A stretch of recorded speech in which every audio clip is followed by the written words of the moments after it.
Star Trek Beyond is the third film since the reboot of the Star Trek series, which has dated back to 2009. Star Trek Beyond pretty much starts the same way Star Trek Into the Darkness ended. That's the second film.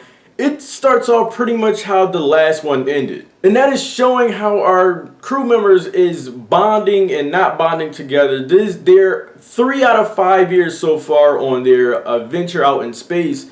And how they're really coping with being out in space and away from their family members. In fact, I think it's the same way how Into the Darkness ended. It's just in this one we have a montage. So I think it's pretty much the same thing. Our entire crew is back for this one. Chris Pine, Quinto, Saldana, Peg, Karl Urban, they're all back in this one. Okay, now with the review, there is this artifact that's on board the Enterprise. Now for some reason here, Captain Kirk, he takes this challenge, this unknown challenge here, which was the result of this challenge is the Enterprise getting attacked by this unknown force of intruders, which is pretty devastating and cool altogether, I must admit. If I had to make a comparison of how this looked, it would be like, I think it was a Nebuchadnezzar in the third Matrix film, how the machines just swarm, pretty much the whole Zion, how the machines just swarm Zion, and how it looked. Now, I'm not saying it is a ripoff or anything like that. It was different, but if I had to make a comparison, that's exactly what it looked like. It was great,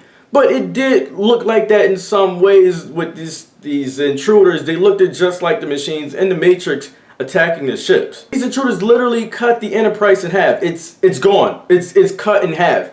And the Enterprise, it falls and crashes on this unknown planet, which now our characters have to get paired up, which I did love this. I did love this part here, is because we got characters that you don't normally see together, and now they have to find out who's alive, who's not, who's where, and what's what, and they don't even know who really attacked them at this point. You just don't get Captain Kirk and Commander Spock together. You get a different array of characters together, and that was pretty cool. And Idris Elba, he's in this and he plays Krall, and he plays the evil dictator that wants the artifact to use it as some kind of biochemical weapon and, you know, blow things up. Obviously, everyone in this movie is great as all the other Star Trek movies. All the acting is good and everyone is good in their roles. But I would have to say that this time around, Karl Urban might be my favorite character. He might be my favorite character in this one.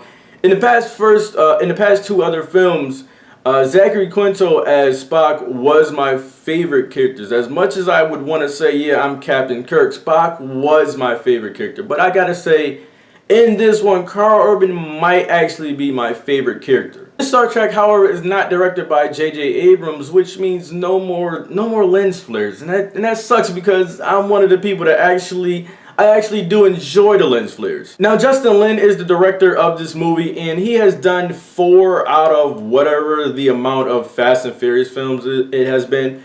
And it's great. He does a great job, but you still get some of those slanted angle shots that were in the first 2 Star Trek films. But you can tell it's directed by someone different, but you still see similarities between the 2 directors. This is a great movie in that, for me, this is an instant buy on Blu-ray, an instant need on Blu-ray. However, if you did not see any of the Star Trek, like, people just can't walk in and see this. They won't enjoy this as they should. I feel that if you see the 2009 Star Trek and you see this one, you'll be okay. So you don't need to see all the 2009 Into the Darkness and this one to be able to enjoy it. I will also say that the CGI with showing the ship sometimes did look a little bit shaky, but it's fine. It's okay. It's passable. I did not see this in 3D, which is great, and that's because Star Trek Beyond, I'm going to give this an 88 out of 100. Get in the comment section, let me know your thoughts if you've seen this. If you haven't seen it, go see it. If you have not seen any of the Star Treks, what are you doing with yourself? Go ahead and check those out.